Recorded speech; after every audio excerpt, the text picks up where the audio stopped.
So two other areas of investment to talk about. One of them it has wildly changed over the last few years, which is crypto.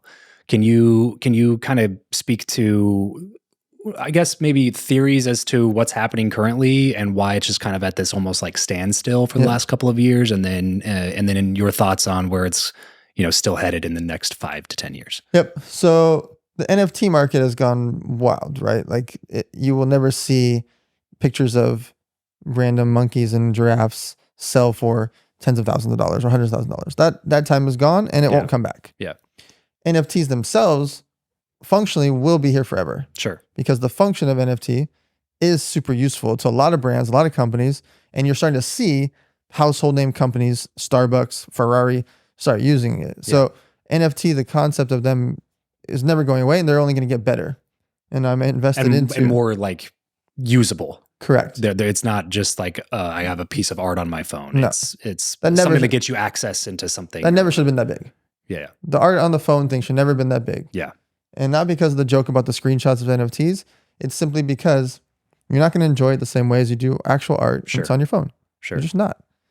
And so it's cool to like have a Bored Ape on your phone, which I've invested in those, or CryptoPunk, like some of the household name legacy brands. Mm-hmm.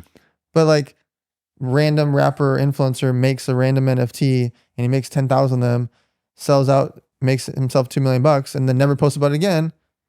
Well, we saw that happen 900 times and the markets can go away because everyone goes broke. Right. So from that perspective, that's where I see the NFT market, that the functionality of NFTs is only going to get bigger for things like what Gary Vee did with the VCon or the sushi place, et cetera. Like those are really interesting, compelling. On the crypto side in general, there are way too many cryptocurrencies that are not functional, that don't have a chance. Just like in any market, there's always going to be the top small percentage that are the majority of the market. However, the two main characters, Bitcoin and Ethereum, are never going away. Yeah. And so I have two passionate things about that.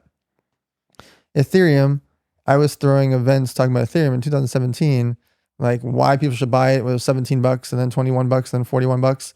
And I did that post that went into super viral in Forbes and Inc. everywhere about like why you should look at Ethereum as a functional thing. Yeah. I look at it as an investment into like effectively a company. Yeah. Because they're backing household name corporations. Out of the Fortune 500, almost 90 of them started using Ethereum in the back end. Like, I'm in. If it's good enough for the lawyers of Oracle, I'm in. Right? Yeah, right. Let's just be clear. And then it went from $40 to, what it did, over $1,000 to $2,000.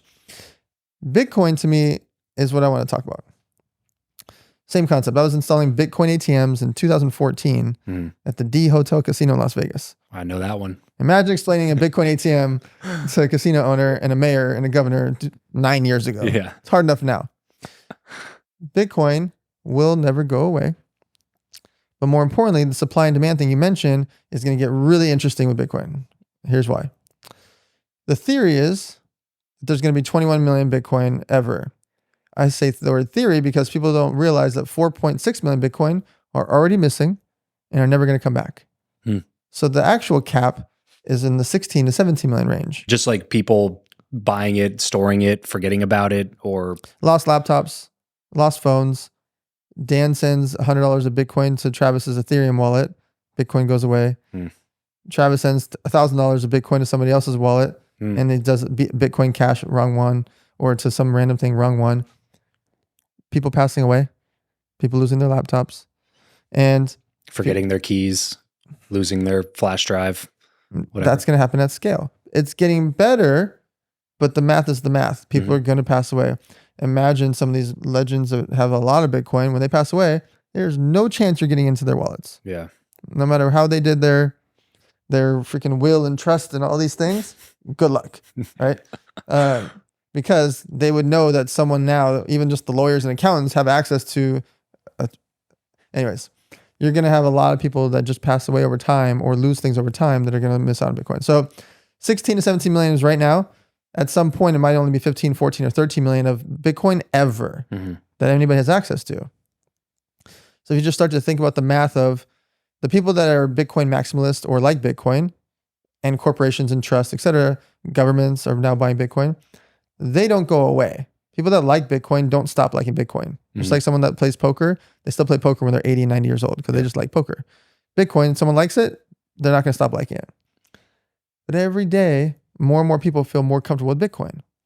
And so if they want to step in to buy Bitcoin, what do? They have to negotiate effectively with people that have Bitcoin.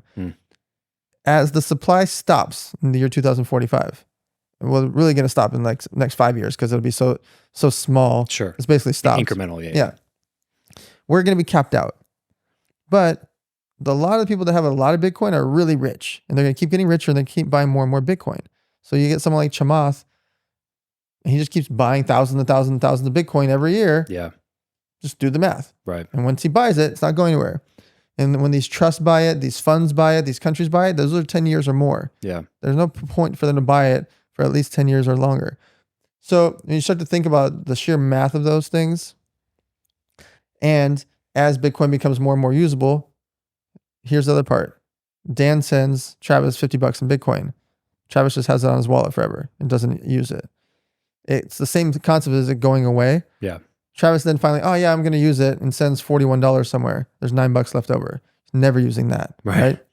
Imagine that happening tens of thousands of times a day. Sure. $9 times tens of thousands every day for the next 5-10 years. Yeah. There's like a constant degradation, like a loss in volume. Just the small change in the fees and the small tiny wallets times that by millions. Yeah. And so I just believe at some point we're going to have like 10 million Bitcoin and hundreds of millions of people trying to buy it. And to me, there is no question that Bitcoin one day will be worth hundreds of thousands, if not a million.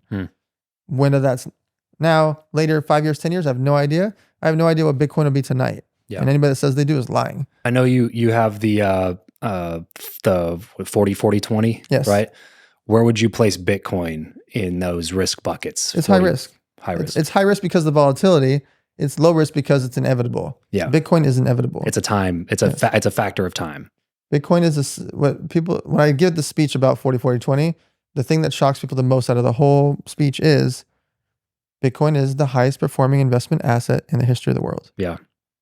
Every time I do a lot of podcast interviews now, and anytime someone asks me the question like, if you could go back and tell yourself anything, blah blah blah blah blah, the answer is always buy Bitcoin. That's it.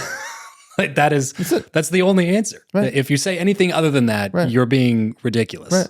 Like, because if you go buy $100,000 worth of Bitcoin when it's $1, like it just doesn't. There's literally no other thing that you could do. Like I don't Google, Amazon, doesn't matter. None of it. Yes. Yeah. And be liquid.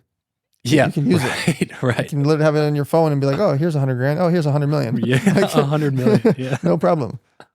Yeah. Bitcoin is inevitable. Man. It's things I preach about it because I want people to own even just a little bit of it and just go through the process of having some, so that over the course of time, when they realize, wow, 11, 12, 13 years in a row, Bitcoin went up except for 1 year. Right. Name another investment that does that. Mm-hmm. Well, you can't because it's not real life. Sure. Except for Bitcoin. And also when people think about, the government's going to stop it. How? Right. There's no office to raid. There's no CEO of Bitcoin. Bitcoin doesn't have a bank account.